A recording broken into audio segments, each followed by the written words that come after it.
ಎಷ್ಟು ದಿನ ಬುಕ್ ಮಾಡ್ತಾ ಇದ್ರು ಅನ್ನೋ ಬಗ್ಗೆ ಎಸ್ಐಟಿ ಈಗ ಪರಿಶೀಲನೆಯನ್ನ ಮಾಡ್ತಾ ಇದೆ. ಅದರ ಪ್ರತಿಗಳನ್ನ ಎಸ್ಐಟಿ ಅಧಿಕಾರಿಗಳು ಪಡಿತಾ ಇದ್ದಾರೆ. ಜೊತೆಗೆ ಸರ್ವಿಸ್ ಅಪಾರ್ಟ್ಮೆಂಟ್ನ ಸಿಸಿಟಿವಿಗಳ ಪರಿಶೀಲನೆ ಕೂಡ ಆಗ್ತಾ ಇದೆ. ಯಾವಾಗ ಎಷ್ಟು ಬಾರಿ ಎಷ್ಟು ಮಂದಿ ಬಂದಿದ್ರು ಅಂತ ಪರಿಶೀಲನೆ, ಸಿಸಿಟಿವಿಯಲ್ಲಿ ಚಿನ್ನಯ್ಯನ ಭೇಟಿಯ ಕಂಪ್ಲೀಟ್ ರಹಸ್ಯ ಅಡಗಿದೆಯಾ ಹಾಗಿದ್ರೆ? ಅಂದ್ರೆ ಈ ಚಿನ್ನಯ್ಯನ ಜೊತೆ ಯಾರ್ಯಾರು ಬರ್ತಿದ್ರು, ಯಾವ ಕಾರಣಕ್ಕಾಗಿ ಬರ್ತಾ ಇದ್ರು, ಏನಿವ್ರ ಕತೆ, ಇವೆಲ್ಲವೂ ಕೂಡ ಬಹಿರಂಗ ಆಗ್ಬಹುದು. ಮತ್ತೆ ನೇರ ಸಂಪರ್ಕದಲ್ಲಿ ನಮ್ಮ ಪ್ರತಿನಿಧಿ ಧ್ರುವರಾಜ್. ಏನ್ ನಡೀತಾ ಇದೆ, ಏನ್ ಅಪ್ಡೇಟ್ಸ್ ಕೊಡ್ತೀರಿ? ಶ್ರೀಪಾದ್, ಈಗ ಸದ್ಯ ವಿದ್ಯಾರಣ್ಯಪುರದಲ್ಲಿರುವಂತಹ ಸರ್ವಿಸ್ ಅಪಾರ್ಟ್ಮೆಂಟ್ ನಲ್ಲಿ ಮಾಸ್ಕ್ ಮ್ಯಾನ್ ಚಿನ್ನಯ್ಯನನ್ನ ಕರ್ಕೊಂಡು ಬಂದು ಮಹಜರು ಮಾಡುವಂತಹ ಕೆಲಸವನ್ನ ಮಾಡ್ತಾ ಇದ್ದಾರೆ. ನಾನು ನಿಮಗೆ ದೃಶ್ಯದಲ್ಲಿ ತೋರಿಸ್ತಾ ಹೋಗ್ತೇನೆ. ಇದು ತಿಂಡ್ಲುಲ್ಲಿರುವಂತಹ ಸರ್ವಿಸ್ ಅಪಾರ್ಟ್ಮೆಂಟ್. ಇದೇ ಒಂದು ಸರ್ವಿಸ್ ಅಪಾರ್ಟ್ಮೆಂಟ್ ನಲ್ಲಿ ಕಳೆದ 4-5 ತಿಂಗಳ ಹಿಂದೆ ಈ ಚಿನ್ನಯ್ಯ ಹಾಗೆ ಈ ಬಿ ಗ್ಯಾಂಗ್ ನ ಸದಸ್ಯರು ಗಿರೀಶ್ ಮಟ್ಟಣ್ಣ ಇರ್ಬೋದು, ಅನಂತರ ಜಯಂತ್ ಇರ್ಬೋದು, ಆಮೇಲೆ ಸುಜಾತಾ ಭಟ್ ಇರ್ಬೋದು, ಇವರೆಲ್ಲರೂ ಕೂಡ ಈ ಒಂದು ಸರ್ವಿಸ್ ಅಪಾರ್ಟ್ಮೆಂಟ್ ನಲ್ಲಿ ಇರ್ತಾರೆ. ಸರ್ವಿಸ್ ಅಪಾರ್ಟ್ಮೆಂಟ್ ನಲ್ಲಿ ಈ ಒಂದು ಪ್ಲಾನ್ ನ ಷಡ್ಯಂತ್ರವನ್ನ ಇಲ್ಲಿ ರೂಪಿಸ್ತಾರೆ ಅನ್ನುವಂಥದ್ದು. ಚಿನ್ನಯ್ಯನನ್ನ ವಶಕ್ಕೆ ಅರೆಸ್ಟ್ ಮಾಡಿದಂತಹ ಎಸ್ಐಟಿ ಅಧಿಕಾರಿಗಳು ಆತನಿಂದ ಹೇಳಿಕೆಯನ್ನ ದಾಖಲು ಮಾಡಿಕೊಳ್ಳುವಂತಹ ಕೆಲಸವನ್ನ ಮಾಡ್ತಾರೆ. ಆ ಸಂದರ್ಭದಲ್ಲಿ ಚಿನ್ನಯ್ಯ ಹೇಳುವಂತದ್ದು, ನಾನು ಈ ಬೆಂಗಳೂರಿನ ಈ ಒಂದು ಜಯಂತ್ ಮನೆ ಇರ್ಬೋದು, ಅದನ್ನ ಹೇಳಿದ್ರು. ನಿನ್ನೆ ಜಯಂತ್ ಮನೆಯಲ್ಲಿ ಆತನ ಮಹಜರು ಮಾಡಿದ್ರು. ಈಗ ಸದ್ಯ ಈ ಸರ್ವಿಸ್ ಅಪಾರ್ಟ್ಮೆಂಟ್ ನಲ್ಲಿ ನಾನು ಇದ್ದೆ ಅಂತ ಆತ ಹೇಳಿದ್ದಾನೆ. ಸೊ ಹಾಗಾಗಿ ಈ ಸರ್ವಿಸ್ ಅಪಾರ್ಟ್ಮೆಂಟ್ ನಲ್ಲಿ ಚಿನ್ನಯ್ಯ ಇದ್ದಂತಹ ರೂಮಿಗೆ ಆತನನ್ನ ಎಸ್ಐಟಿ ಅಧಿಕಾರಿಗಳು ಕರ್ಕೊಂಡು ಹೋಗಿ ಮಹಜರು ಮಾಡುವಂತಹ ಕೆಲಸವನ್ನ ಮಾಡ್ತಾ ಇದ್ದಾರೆ. ಮುಖ್ಯವಾಗಿ ಎಸ್ಐಟಿ ಎಸ್ಪಿ ಆಗಿರುವಂತಹ ಸೈಮನ್ ಅವರ ನೇತೃತ್ವದಲ್ಲಿ ಸುಮಾರು 20 ಅಧಿಕಾರಿಗಳ ತಂಡ ಈ ಒಂದು ಸರ್ವಿಸ್ ಅಪಾರ್ಟ್ಮೆಂಟ್ ನಲ್ಲಿ ಮಹಜರು ಮಾಡುವಂತಹ ಕೆಲಸವನ್ನ ಮಾಡ್ತಾ ಇದ್ದಾರೆ. ನೀವು ಗಮನಿಸ್ತಾ ಇರಬಹುದು, ಸರ್ವಿಸ್ ಅಪಾರ್ಟ್ಮೆಂಟ್ ನ ಎಂಟ್ರೆನ್ಸ್ ಅಲ್ಲಿ ಕರ್ಟನ್ ಅನ್ನ ಹಾಕಿಬಿಟ್ಟು ಅಧಿಕಾರಿಗಳು ಈ ಒಂದು ಮಹಜರು ಪ್ರಕ್ರಿಯೆಯನ್ನ ಕೂಡ ಮಾಡ್ತಾ ಇದ್ದಾರೆ. ಆತ ಎಷ್ಟು ಗಂಟೆಗೆ ಬಂದ, ಯಾವ ಸಮಯದಲ್ಲಿ ಬಂದಿದ್ದ, ಯಾವ ಒಂದು ಹೊತ್ತಿನಲ್ಲಿ ಬಂದಿದ್ದ ಅನ್ನುವಂಥದ್ದನ್ನ ಕೂಡ ಪರಿಶೀಲನೆ ಮಾಡ್ತಾ ಇದ್ದಾರೆ. ಇದರ ಮಹಜರನ್ನ ಕೂಡ ಮಾಡ್ತಾ ಇರುವಂತದ್ದನ್ನ ನೀವು ಗಮನಿಸ್ತಾ ಇರಬಹುದು. ಯಾವ ರೂಮ್ ನಲ್ಲಿದ್ದ ಆ ರೂಮಲ್ಲಿ ಹೋಗಿ ಆತನಿಂದ ಹೇಳಿಕೆಯನ್ನ ಕೂಡ ದಾಖಲಿಸಿಕೊಳ್ತಾರೆ. ನೀನು ಯಾವಾಗ ಬಂದಿದ್ದೆ, ಎಲ್ಲಿದ್ದೆ, ಹಾಗೆ ನೀನು ಇದ್ದಂತಹ ಜಾಗದಲ್ಲಿ ಇವರು ಬೇರೆ ಸದಸ್ಯರಿದ್ರು ನೋಡಿ, ಅವರೆಲ್ಲ ಎಷ್ಟೊತ್ತಿಗೆ ಬಂದಿದ್ರು, ಅವರು ಎಷ್ಟೊತ್ತಿದ್ರು ಅನ್ನುವಂತಹ ಒಂದು ಮಾಹಿತಿಯನ್ನ ಕೂಡ ಪಡ್ಕೊಳ್ತಾ ಇದ್ದಾರೆ. ಇನ್ನೊಂದು, ಈ ಸರ್ವಿಸ್ ಅಪಾರ್ಟ್ಮೆಂಟ್ ನ ಲೆಡ್ಜರ್ ಪರಿಶೀಲನೆಯನ್ನ ಕೂಡ ಮಾಡ್ತಾ ಇದ್ದಾರೆ.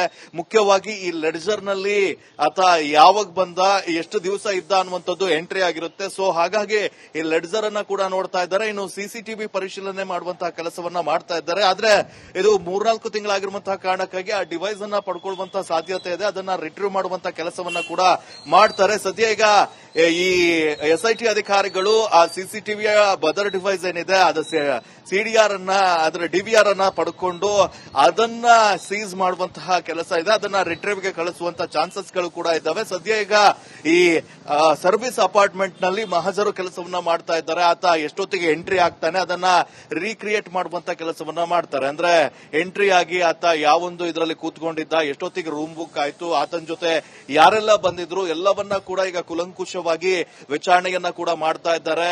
ಈಗ ಕಳೆದ ಬೆಳಗಿನ ಜಾವ 2 ಗಂಟೆಯಿಂದ ಈ ಒಂದು ಮಹಜರು ಪ್ರಕ್ರಿಯೆ ಆರಂಭವಾಗಿದೆ. ಇದು ಇನ್ನೂ ಕೂಡ ನಡೀತಾ ಇದೆ. ಕೆಲ ಗಂಟೆಗಳ ಕಾಲ ಇದೇ ಒಂದು ಸರ್ವಿಸ್ ಅಪಾರ್ಟ್ಮೆಂಟ್ ನಲ್ಲೇ ಮಹಜರು ಕೆಲಸವನ್ನ ಮಾಡ್ತಾರೆ. ಇನ್ನೊಂದು ವಿಚಾರ ಅಂದ್ರೆ, ಈ ಗಿರೀಶ್ ಮಟ್ಟಣ್ಣ ಇದ್ದಂತಹ ಅಪಾರ್ಟ್ಮೆಂಟ್ ಏನಿದೆ, ಆತನ ಅಪಾರ್ಟ್ಮೆಂಟ್ ಕೂಡ ಈ ಒಂದು ಸರ್ವಿಸ್ ಅಪಾರ್ಟ್ಮೆಂಟ್ ಗೆ ಹತ್ರ ಇದೆ. ಸೊ ಹಾಗಾಗಿ ಇಲ್ಲಿ ಮುಗಿದ ನಂತರ ಗಿರೀಶ್ ಮಟ್ಟಣ್ಣನವರ ಮನೆಗೂ ಕೂಡ ಎಸ್ಐಟಿ ಅಧಿಕಾರಿಗಳು ಹೋಗುವಂತಹ ಚಾನ್ಸಸ್ಗಳು ಇದ್ದಾವೆ.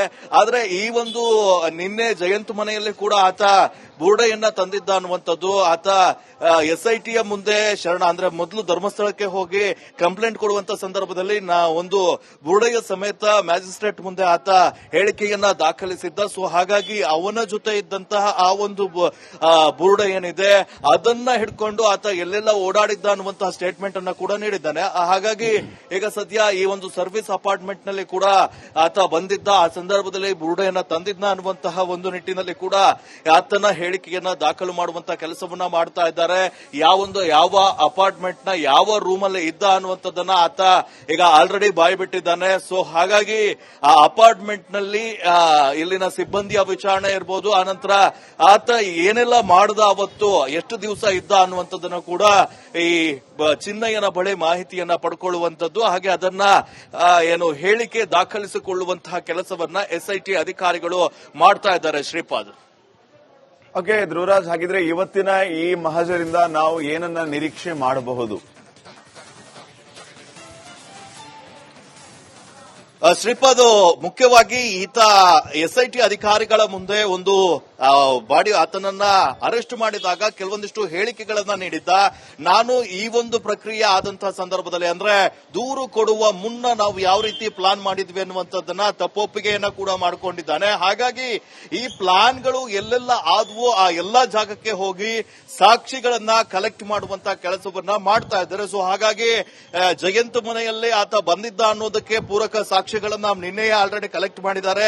ಜಯಂತ್ ಅವರ ಹೆಂಡತಿಯ ಬಳಿ ಹೇಳಿಕೆಯನ್ನ ಕೂಡ ದಾಖಲಿಸಿಕೊಳ್ಳುವಂತಹ ಕೆಲಸವನ್ನ ಮಾಡಿದ್ದಾರೆ. ಈಗ ಈ ಸರ್ವಿಸ್ ಅಪಾರ್ಟ್ಮೆಂಟ್ ನಲ್ಲಿ ಆತ ಇದ್ದ, ಬಂದಿದ್ರು, ಯಾರೆಲ್ಲ ಬಂದಿದ್ರು ಅನ್ನುವಂಥದ್ದನ್ನ ಸಾಕ್ಷಿಗಳನ್ನ ಕಲೆಕ್ಟ್ ಮಾಡಬೇಕು. ಇದು ಇವರು ಚಾರ್ಜ್ ಶೀಟ್ ಅನ್ನ ಫೈಲ್ ಮಾಡುವಂತಹ ಸಂದರ್ಭದಲ್ಲಿರಬಹುದು, ಇತರೆ ಆರೋಪಿಗಳನ್ನ ಅರೆಸ್ಟ್ ಮಾಡುವಂತಹ ವೇಳೆಯಲ್ಲಿ ಕೂಡ ಸಾಕಷ್ಟು ಸಹಾಯವಾಗುತ್ತೆ. ಹೀಗಾಗಿ ಇಲ್ಲಿ ಆ ಮಾಸ್ಕ್ ಮ್ಯಾನ್ ಚಿನ್ನಯ್ಯ ಇರಬಹುದು, ಉಳಿದ ಆರೋಪಿಗಳು, ಉಳಿದ ಏನಿದ್ದಾರೆ ಆತನ ಜೊತೆ ಬಂದಂತಹ ಬುರುಡೆ ಗ್ಯಾಂಗ್ನ ಕೆಲ ಸದಸ್ಯರು ಇಲ್ಲಿ ಬಂದಿದ್ರು ಅನ್ನೋದಕ್ಕೆ ಪೂರಕ ಸಾಕ್ಷ್ಯಾಧಾರಗಳನ್ನ ಕಲೆ ಹಾಕ್ತಾರೆ. ಸೊ ಹಾಗಾಗಿ ಏನಾದ್ರೂ ಸಾಕ್ಷ್ಯಗಳು ಸಿಕ್ಕಿದು ಅಂತ ಹೇಳಿದ್ರೆ ಉಳಿದವರಿಗೂ ಕೂಡ ಸಂಕಷ್ಟ ಎದುರಾಗುತ್ತೆ. ಅವರನ್ನ ಅರೆಸ್ಟ್ ಮಾಡಲಿಕ್ಕೆ ಅಥವಾ ಬಂಧನ ಮಾಡಲಿಕ್ಕೆ, ಮುಂದಿನ ವಿಚಾರಣೆಯನ್ನ ಮಾಡಲಿಕ್ಕೆ ಅವರಿಗೆ ಒಂದು ಆಧಾರ ಕೂಡ ಸಿಗುತ್ತೆ. ಹಾಗಾಗಿ ಈ ಚಿನ್ನಯ್ಯ ಹೇಳಿರುವಂತಂತೆ ಆತ ಹೇಳಿರುವ ಹೇಳಿಕೆಗೆ ಹಾಗೆ ಈ ಸ್ಥಳಕ್ಕೆ ಬಂದು ಮಹಜರನ್ನ ಮಾಡಿದಾಗ ಎರಡಕ್ಕೂ ಸಾಮ್ಯತೆ ಆಗುತ್ತಾ ಅಥವಾ ಎರಡಕ್ಕೂ ಮ್ಯಾಚ್ ಆಗುತ್ತಾ ಅನ್ನುವಂಥದ್ದನ್ನ ಎಸ್ಐಟಿ ಅಧಿಕಾರಿಗಳು ಪರಿಶೀಲನೆ ಮಾಡ್ತಾರೆ. ಸೊ ಹೀಗಾಗಿ ಈ ಮಹಜರು ಅತಿ ಮುಖ್ಯ ಆಗಿರುವಂತದ್ದು.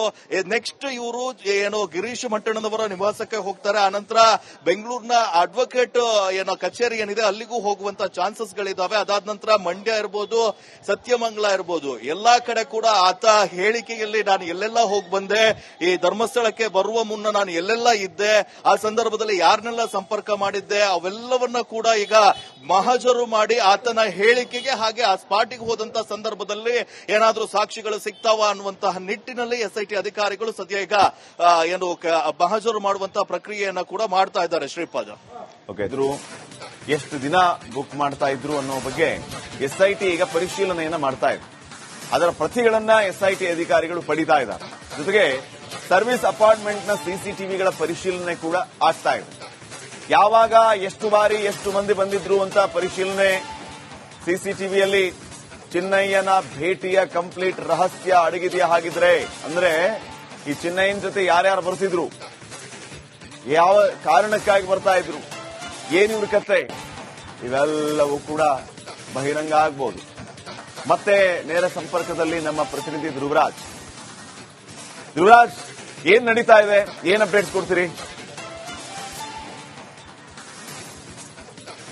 ಶ್ರೀಪಾದ್, ಈಗ ಸದ್ಯ ವಿದ್ಯಾರಣ್ಯಪುರದಲ್ಲಿರುವಂತಹ ಸರ್ವಿಸ್ ಅಪಾರ್ಟ್ಮೆಂಟ್ ನಲ್ಲಿ ಮಾಸ್ಕ್ ಮ್ಯಾನ್ ಚಿನ್ನಯ್ಯನನ್ನ ಕರ್ಕೊಂಡು ಬಂದು ಮಹಜರು ಮಾಡುವಂತಹ ಕೆಲಸವನ್ನ ಮಾಡ್ತಾ ಇದ್ದಾರೆ. ನಾನು ನಿಮಗೆ ದೃಶ್ಯದಲ್ಲಿ ತೋರಿಸ್ತಾ ಹೋಗ್ತೇನೆ. ಇದು ತಿಂಡ್ಲುವಲ್ಲಿರುವಂತಹ ಸರ್ವಿಸ್ ಅಪಾರ್ಟ್ಮೆಂಟ್. ಇದೇ ಒಂದು ಸರ್ವಿಸ್ ಅಪಾರ್ಟ್ಮೆಂಟ್ ನಲ್ಲಿ ಕಳೆದ 4-5 ತಿಂಗಳ ಹಿಂದೆ ಈ ಚಿನ್ನಯ್ಯ ಹಾಗೆ ಈ ಬಿ ಗ್ಯಾಂಗ್ ನ ಸದಸ್ಯರು ಗಿರೀಶ್ ಮಟ್ಟಣ್ಣ ಇರಬಹುದು, ಆನಂತರ ಜಯಂತ್ ಇರಬಹುದು, ಆಮೇಲೆ ಸುಜಾತಾ ಭಟ್ ಇರಬಹುದು, ಇವರೆಲ್ಲರೂ ಕೂಡ ಈ ಒಂದು ಸರ್ವಿಸ್ ಅಪಾರ್ಟ್ಮೆಂಟ್ ನಲ್ಲಿ ಇರ್ತಾರೆ. ಸರ್ವಿಸ್ ಅಪಾರ್ಟ್ಮೆಂಟ್ ನಲ್ಲಿ ಈ ಒಂದು ಪ್ಲಾನ್ ನ ಷಡ್ಯಂತ್ರವನ್ನ ಇಲ್ಲಿ ರೂಪಿಸ್ತಾರೆ ಅನ್ನುವಂಥದ್ದು. ಚಿನ್ನಯ್ಯನನ್ನ ವಶಕ್ಕೆ ಅರೆಸ್ಟ್ ಮಾಡಿದಂತಹ ಎಸ್ಐಟಿ ಅಧಿಕಾರಿಗಳು ಆತನಿಂದ ಹೇಳಿಕೆಯನ್ನ ದಾಖಲು ಮಾಡಿಕೊಳ್ಳುವಂತಹ ಕೆಲಸವನ್ನ ಮಾಡ್ತಾರೆ. ಆ ಸಂದರ್ಭದಲ್ಲಿ ಚಿನ್ನಯ್ಯ ಹೇಳುವಂತದ್ದು, ನಾನು ಈ ಬೆಂಗಳೂರಿನ ಈ ಒಂದು ಜಯಂತ್ ಮನೆ ಇರಬಹುದು, ಅದನ್ನ ಹೇಳಿದ್ರು. ನಿನ್ನೆ ಜಯಂತ್ ಮನೆಯಲ್ಲಿ ಆತನ ಏನು ಮಹಜರು ಮಾಡಿದ್ರು. ಈಗ ಸದ್ಯ ಈ ಸರ್ವಿಸ್ ಅಪಾರ್ಟ್ಮೆಂಟ್ ನಲ್ಲಿ ನಾನು ಇದ್ದೆ ಅಂತ ಆತ ಹೇಳಿದ್ದಾನೆ. ಸೊ ಹಾಗಾಗಿ ಈ ಸರ್ವಿಸ್ ಅಪಾರ್ಟ್ಮೆಂಟ್ ನಲ್ಲಿ ಚಿನ್ನಯ್ಯ ಇದ್ದಂತಹ ರೂಮಿಗೆ ಆತನನ್ನ ಎಸ್ಐಟಿ ಅಧಿಕಾರಿಗಳು ಕರ್ಕೊಂಡು ಹೋಗಿ ಮಹಜರು ಮಾಡುವಂತ ಕೆಲಸವನ್ನ ಮಾಡ್ತಾ ಇದ್ದಾರೆ. ಮುಖ್ಯವಾಗಿ ಎಸ್ಐಟಿ ಎಸ್ಪಿ ಆಗಿರುವಂತಹ ಸೈಮನ್ ಅವರ ನೇತೃತ್ವದಲ್ಲಿ ಸುಮಾರು 20 ಅಧಿಕಾರಿಗಳ ತಂಡ ಈ ಒಂದು ಸರ್ವಿಸ್ ಅಪಾರ್ಟ್ಮೆಂಟ್ ನಲ್ಲಿ ಮಹಜರು ಮಾಡುವಂತ ಕೆಲಸವನ್ನ ಮಾಡ್ತಾ ಇದ್ದಾರೆ. ನೀವು ಗಮನಿಸ್ತಾ ಇರಬಹುದು, ಸರ್ವಿಸ್ ಅಪಾರ್ಟ್ಮೆಂಟ್ ನ ಎಂಟ್ರೆನ್ಸ್ ಅಲ್ಲಿ ಕರ್ಟನ್ ಅನ್ನ ಹಾಕಿಬಿಟ್ಟು ಅಧಿಕಾರಿಗಳು ಈ ಒಂದು ಮಹಜರು ಪ್ರಕ್ರಿಯೆಯನ್ನ ಕೂಡ ಮಾಡ್ತಾ ಇದ್ದಾರೆ. ಆತ ಎಷ್ಟು ಗಂಟೆಗೆ ಬಂದ, ಯಾವ ಸಮಯದಲ್ಲಿ ಬಂದಿದ್ದ, ಯಾವ ಒಂದು ಹೊತ್ತಿನಲ್ಲಿ ಬಂದಿದ್ದ ಅನ್ನುವಂಥದ್ದನ್ನ ಕೂಡ ಪರಿಶೀಲನೆ ಮಾಡ್ತಾ ಇದ್ದಾರೆ. ಇದರ ಮಹಜರನ್ನ ಕೂಡ ಮಾಡ್ತಾ ಇರುವಂತದ್ದನ್ನ ನೀವು ಗಮನಿಸ್ತಾ ಇರಬಹುದು. ಯಾವ ರೂಮ್ ನಲ್ಲಿದ್ದ ಆ ರೂಮಲ್ಲಿ ಹೋಗಿ ಆತನಿಂದ ಹೇಳಿಕೆಯನ್ನ ಕೂಡ ದಾಖಲಿಸಿಕೊಳ್ತಾರೆ. ನೀನು ಯಾವಾಗ ಬಂದಿದ್ದೆ, ಎಲ್ಲಿದ್ದೆ, ಹಾಗೆ ನೀನು ಇದ್ದಂತಹ ಜಾಗದಲ್ಲಿ ಇವರು ಬೇರೆ ಸದಸ್ಯರಿದ್ರು ನೋಡಿ, ಅವರೆಲ್ಲ ಎಷ್ಟೊತ್ತಿಗೆ ಬಂದಿದ್ರು, ಅವ್ರು ಎಷ್ಟೊತ್ತಿದ್ರು ಅನ್ನುವಂತಹ ಒಂದು ಮಾಹಿತಿಯನ್ನ ಕೂಡ ಪಡ್ಕೊಳ್ತಾ ಇದ್ದಾರೆ. ಇನ್ನೊಂದು, ಈ ಸರ್ವಿಸ್ ಅಪಾರ್ಟ್ಮೆಂಟ್ ನ ಲೆಡ್ಜರ್ ಪರಿಶೀಲನೆಯನ್ನ ಕೂಡ ಮಾಡ್ತಾ ಇದ್ದಾರೆ. ಮುಖ್ಯವಾಗಿ ಈ ಲೆಡ್ಜರ್ ನಲ್ಲಿ ಆತ ಯಾವಾಗ ಬಂದ, ಎಷ್ಟು ದಿವಸ ಇದ್ದ ಅನ್ನುವಂಥದ್ದು ಎಂಟ್ರಿ ಆಗಿರುತ್ತೆ. ಸೊ ಹಾಗಾಗಿ ಈ ಲೆಡ್ಜರ್ ಅನ್ನ ಕೂಡ ನೋಡ್ತಾ ಇದ್ದಾರೆ. ಇನ್ನು ಸಿಸಿಟಿವಿ ಪರಿಶೀಲನೆ ಮಾಡುವಂತಹ ಕೆಲಸವನ್ನ ಮಾಡ್ತಾ ಇದ್ದಾರೆ. ಆದ್ರೆ ಇದು 3-4 ತಿಂಗಳಾಗಿರುವಂತಹ ಕಾರಣಕ್ಕಾಗಿ ಆ ಡಿವೈಸ್ ಅನ್ನ ಪಡ್ಕೊಳ್ಳುವಂತಹ ಸಾಧ್ಯತೆ ಇದೆ. ಅದನ್ನ ರಿಟ್ರೀವ್ ಮಾಡುವಂತಹ ಕೆಲಸವನ್ನ ಕೂಡ ಮಾಡ್ತಾರೆ. ಸದ್ಯ ಈಗ ಈ ಎಸ್ಐಟಿ ಅಧಿಕಾರಿಗಳು ಆ ಸಿಸಿಟಿವಿಯ ಬದರ್ ಡಿವೈಸ್ ಏನಿದೆ, ಅದು ಸಿಡಿಆರ್ ಅನ್ನ, ಅದರ ಡಿವಿಆರ್ ಅನ್ನ ಪಡ್ಕೊಂಡು ಅದನ್ನ ಸೀಸ್ ಮಾಡುವಂತಹ ಕೆಲಸ ಇದೆ. ಅದನ್ನ ರಿಟ್ರೀವ್ ಗೆ ಕಳಿಸುವಂತಹ ಚಾನ್ಸಸ್ ಗಳು ಕೂಡ ಇದ್ದಾವೆ. ಸದ್ಯ ಈಗ ಈ ಸರ್ವಿಸ್ ಅಪಾರ್ಟ್ಮೆಂಟ್ ನಲ್ಲಿ ಮಹಜರು ಕೆಲಸವನ್ನ ಮಾಡ್ತಾ ಇದ್ದಾರೆ. ಆತ ಎಷ್ಟೊತ್ತಿಗೆ ಎಂಟ್ರಿ ಆಗ್ತಾನೆ ಅದನ್ನ ರೀಕ್ರಿಯೇಟ್ ಮಾಡುವಂತ ಕೆಲಸವನ್ನ ಮಾಡ್ತಾರೆ. ಅಂದ್ರೆ ಎಂಟ್ರಿ ಆಗಿ ಆತ ಯಾವೊಂದು ಇದರಲ್ಲಿ ಕೂತ್ಕೊಂಡಿದ್ದ, ಎಷ್ಟೊತ್ತಿಗೆ ರೂಮ್ ಬುಕ್ ಆಯ್ತು, ಆತನ ಜೊತೆ ಯಾರೆಲ್ಲ ಬಂದಿದ್ರು, ಎಲ್ಲವನ್ನ ಕೂಡ ಈಗ ಕುಲಂಕುಷವಾಗಿ ವಿಚಾರಣೆಯನ್ನ ಕೂಡ ಮಾಡ್ತಾ ಇದ್ದಾರೆ. ಈಗ ಕಳೆದ ಬೆಳಗಿನ ಜಾವ 2 ಗಂಟೆಯಿಂದ ಈ ಒಂದು ಮಹಜರು ಪ್ರಕ್ರಿಯೆ ಆರಂಭವಾಗಿದೆ. ಇದು ಇನ್ನೂ ಕೂಡ ನಡೀತಾ ಇದೆ. ಕೆಲ ಗಂಟೆಗಳ ಕಾಲ ಇದೇ ಒಂದು ಸರ್ವಿಸ್ ಅಪಾರ್ಟ್ಮೆಂಟ್ ನಲ್ಲೇ ಮಹಜರು ಕೆಲಸವನ್ನ ಮಾಡ್ತಾರೆ. ಇನ್ನೊಂದು ವಿಚಾರ ಅಂದ್ರೆ, ಈ ಗಿರೀಶ್ ಮಟ್ಟಣ್ಣ ಇದ್ದಂತಹ ಅಪಾರ್ಟ್ಮೆಂಟ್ ಏನಿದೆ, ಆತನ ಅಪಾರ್ಟ್ಮೆಂಟ್ ಕೂಡ ಈ ಒಂದು ಸರ್ವಿಸ್ ಅಪಾರ್ಟ್ಮೆಂಟ್ ಗೆ ಹತ್ರ ಇದೆ. ಸೊ ಹಾಗಾಗಿ ಇಲ್ಲಿ ಮುಗಿದ ನಂತರ ಗಿರೀಶ್ ಮಟ್ಟಣ್ಣನವರ ಮನೆಗೂ ಕೂಡ ಎಸ್ಐಟಿ ಅಧಿಕಾರಿಗಳು ಹೋಗುವಂತ ಚಾನ್ಸಸ್ ಗಳು ಇದ್ದಾವೆ. ಆದ್ರೆ ಈ ಒಂದು ನಿನ್ನೆ ಜಯಂತ್ ಮನೆಯಲ್ಲಿ ಕೂಡ ಆತ ಬುರುಡೆಯನ್ನ ತಂದಿದ್ದ ಅನ್ನುವಂಥದ್ದು. ಆತ ಎಸ್ಐಟಿಯ ಮುಂದೆ ಅಂದ್ರೆ ಮೊದಲು ಧರ್ಮಸ್ಥಳಕ್ಕೆ ಹೋಗಿ ಕಂಪ್ಲೇಂಟ್ ಕೊಡುವಂತ ಸಂದರ್ಭದಲ್ಲಿ ಒಂದು ಬುರುಡೆಯ ಸಮೇತ ಮ್ಯಾಜಿಸ್ಟ್ರೇಟ್ ಮುಂದೆ ಆತ ಹೇಳಿಕೆಯನ್ನ ದಾಖಲಿಸಿದ್ದ. ಸೊ ಹಾಗಾಗಿ ಅವನ ಜೊತೆ ಇದ್ದಂತಹ ಆ ಒಂದು ಬುರುಡೆ ಏನಿದೆ ಅದನ್ನ ಹಿಡ್ಕೊಂಡು ಆತ ಎಲ್ಲೆಲ್ಲ ಓಡಾಡಿದ್ದ ಅನ್ನುವಂತಹ ಸ್ಟೇಟ್ಮೆಂಟ್ ಅನ್ನ ಕೂಡ ನೀಡಿದ್ದಾನೆ. ಹಾಗಾಗಿ ಈಗ ಸದ್ಯ ಈ ಒಂದು ಸರ್ವಿಸ್ ಅಪಾರ್ಟ್ಮೆಂಟ್ ನಲ್ಲಿ ಕೂಡ ಆತ ಬಂದಿದ್ದ, ಆ ಸಂದರ್ಭದಲ್ಲಿ ಬುರುಡೆಯನ್ನ ತಂದಿದ್ದ ಅನ್ನುವಂತಹ ಒಂದು ನಿಟ್ಟಿನಲ್ಲಿ ಕೂಡ ಆತನ ಹೇಳಿಕೆಯನ್ನ ದಾಖಲು ಮಾಡುವಂತಹ ಕೆಲಸವನ್ನ ಮಾಡ್ತಾ ಇದ್ದಾರೆ. ಯಾವ ಅಪಾರ್ಟ್ಮೆಂಟ್ ನ ಯಾವ ರೂಮ್ ಅಲ್ಲಿ ಇದ್ದ ಅನ್ನುವಂಥದ್ದನ್ನ ಆತ ಈಗ ಆಲ್ರೆಡಿ ಬಾಯಿ ಬಿಟ್ಟಿದ್ದಾನೆ. ಸೊ ಹಾಗಾಗಿ ಆ ಅಪಾರ್ಟ್ಮೆಂಟ್ ನಲ್ಲಿ ಇಲ್ಲಿನ ಸಿಬ್ಬಂದಿಯ ವಿಚಾರಣೆ ಇರಬಹುದು, ಆನಂತರ ಆತ ಏನೆಲ್ಲ ಮಾಡದ, ಅವತ್ತು ಎಷ್ಟು ದಿವಸ ಇದ್ದ ಅನ್ನುವಂಥದ್ದನ್ನ ಕೂಡ ಈ ಚಿನ್ನಯ್ಯನ ಬಳಿ ಮಾಹಿತಿಯನ್ನ ಪಡ್ಕೊಳ್ಳುವಂಥದ್ದು, ಹಾಗೆ ಅದನ್ನ ಹೇಳಿಕೆ ದಾಖಲಿಸಿಕೊಳ್ಳುವಂತಹ ಕೆಲಸವನ್ನ ಎಸ್ಐಟಿ ಅಧಿಕಾರಿಗಳು ಮಾಡ್ತಾ ಇದ್ದಾರೆ. ಶ್ರೀಪಾದ್. ಓಕೆ ಧ್ರುವರಾಜ್, ಹಾಗಿದ್ರೆ ಇವತ್ತಿನ ಈ ಮಹಜರಿಂದ ನಾವು ಏನನ್ನ ನಿರೀಕ್ಷೆ ಮಾಡಬಹುದು? ಶ್ರೀಪಾದ್, ಮುಖ್ಯವಾಗಿ ಈತ ಎಸ್ಐಟಿ ಅಧಿಕಾರಿಗಳ ಮುಂದೆ ಒಂದು ಆತನನ್ನ ಅರೆಸ್ಟ್ ಮಾಡಿದಾಗ ಕೆಲವೊಂದಿಷ್ಟು ಹೇಳಿಕೆಗಳನ್ನ ನೀಡಿದ್ದ. ನಾನು ಈ ಒಂದು ಪ್ರಕ್ರಿಯೆ ಆದಂತಹ ಸಂದರ್ಭದಲ್ಲಿ, ಅಂದ್ರೆ ದೂರು ಕೊಡುವ ಮುನ್ನ ನಾವು ಯಾವ ರೀತಿ ಪ್ಲಾನ್ ಮಾಡಿದ್ವಿ ಅನ್ನುವಂಥದ್ದನ್ನ ತಪ್ಪೊಪ್ಪಿಗೆಯನ್ನ ಕೂಡ ಮಾಡಿಕೊಂಡಿದ್ದಾನೆ. ಹಾಗಾಗಿ ಈ ಪ್ಲಾನ್ಗಳು ಎಲ್ಲೆಲ್ಲ ಆದವು ಆ ಎಲ್ಲಾ ಜಾಗಕ್ಕೆ ಹೋಗಿ ಸಾಕ್ಷಿಗಳನ್ನ ಕಲೆಕ್ಟ್ ಮಾಡುವಂತ ಕೆಲಸವನ್ನ ಮಾಡ್ತಾ ಇದ್ದಾರೆ. ಸೊ ಹಾಗಾಗಿ ಜಯಂತ್ ಮನೆಯಲ್ಲಿ ಆತ ಬಂದಿದ್ದ ಅನ್ನೋದಕ್ಕೆ ಪೂರಕ ಸಾಕ್ಷಿಗಳನ್ನ ನಿನ್ನೆಯೇ ಆಲ್ರೆಡಿ ಕಲೆಕ್ಟ್ ಮಾಡಿದ್ದಾರೆ. ಜಯಂತ್ ಅವರ ಹೆಂಡತಿಯ ಬಳಿ ಹೇಳಿಕೆಯನ್ನ ಕೂಡ ದಾಖಲಿಸಿಕೊಳ್ಳುವಂತ ಕೆಲಸವನ್ನ ಮಾಡಿದ್ದಾರೆ. ಈಗ ಈ ಸರ್ವಿಸ್ ಅಪಾರ್ಟ್ಮೆಂಟ್ ನಲ್ಲಿ ಆತ ಇದ್ದ, ಬಂದಿದ್ರು, ಯಾರೆಲ್ಲ ಬಂದಿದ್ರು ಅನ್ನುವಂಥದ್ದನ್ನ ಸಾಕ್ಷಿಗಳನ್ನ ಕಲೆಕ್ಟ್ ಮಾಡಬೇಕು. ಇದು ಇವರು ಚಾರ್ಜ್ ಶೀಟ್ ಅನ್ನ ಫೈಲ್ ಮಾಡುವಂತಹ ಸಂದರ್ಭದಲ್ಲಿರಬಹುದು, ಇತರೆ ಆರೋಪಿಗಳನ್ನ ಅರೆಸ್ಟ್ ಮಾಡುವಂತಹ ವೇಳೆಯಲ್ಲಿ ಕೂಡ ಸಾಕಷ್ಟು ಸಹಾಯವಾಗುತ್ತೆ. ಹೀಗಾಗಿ ಇಲ್ಲಿ ಈ ಆ ಮಾಸ್ಕ್ ಮ್ಯಾನ್ ಚಿನ್ನಯ್ಯ ಇರಬಹುದು, ಉಳಿದ ಆರೋಪಿಗಳು ಏನಿದ್ದಾರೆ ಆತನ ಜೊತೆ ಬಂದಂತಹ ಬುರುಡೆ ಗ್ಯಾಂಗಿನ ಕೆಲ ಸದಸ್ಯರು ಇಲ್ಲಿ ಬಂದಿದ್ರು ಅನ್ನೋದಕ್ಕೆ ಪೂರಕ ಸಾಕ್ಷ್ಯಾಧಾರಗಳನ್ನ ಕಲೆ ಹಾಕ್ತಾರೆ. ಸೊ ಹಾಗಾಗಿ ಏನಾದ್ರೂ ಸಾಕ್ಷ್ಯಗಳು ಸಿಕ್ಕಿದು ಅಂತ ಹೇಳಿದ್ರೆ ಉಳಿದವರಿಗೂ ಕೂಡ ಸಂಕಷ್ಟ ಎದುರಾಗುತ್ತೆ. ಅವರನ್ನ ಅರೆಸ್ಟ್ ಮಾಡಲಿಕ್ಕೆ ಅಥವಾ ಬಂಧನ ಮಾಡಲಿಕ್ಕೆ, ಮುಂದಿನ ವಿಚಾರಣೆಯನ್ನ ಮಾಡಲಿಕ್ಕೆ ಅವರಿಗೆ ಒಂದು ಆಧಾರ ಕೂಡ ಸಿಗುತ್ತೆ.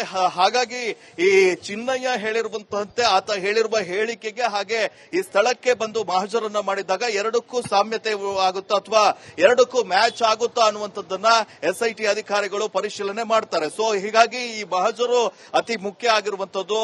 ನೆಕ್ಸ್ಟ್ ಇವರು ಏನೋ ಗಿರೀಶ್ ಮಂಟಣ್ಣನವರ ನಿವಾಸಕ್ಕೆ ಹೋಗ್ತಾರೆ. ಆನಂತರ ಬೆಂಗಳೂರಿನ ಅಡ್ವೊಕೇಟ್ ಏನೋ ಕಚೇರಿ ಏನಿದೆ ಅಲ್ಲಿಗೂ ಹೋಗುವಂತ ಚಾನ್ಸಸ್ ಗಳಿದಾವೆ. ಅದಾದ ನಂತರ ಮಂಡ್ಯ ಇರಬಹುದು, ಸತ್ಯಮಂಗಲ ಇರಬಹುದು, ಎಲ್ಲಾ ಕಡೆ ಕೂಡ ಆತ ಹೇಳಿಕೆಯಲ್ಲಿ ನಾನು ಎಲ್ಲೆಲ್ಲ ಹೋಗಿ ಬಂದೆ, ಈ ಧರ್ಮಸ್ಥಳಕ್ಕೆ ಬರುವ ಮುನ್ನ ನಾನು ಎಲ್ಲೆಲ್ಲ ಇದ್ದೆ, ಆ ಸಂದರ್ಭದಲ್ಲಿ ಯಾರನ್ನೆಲ್ಲ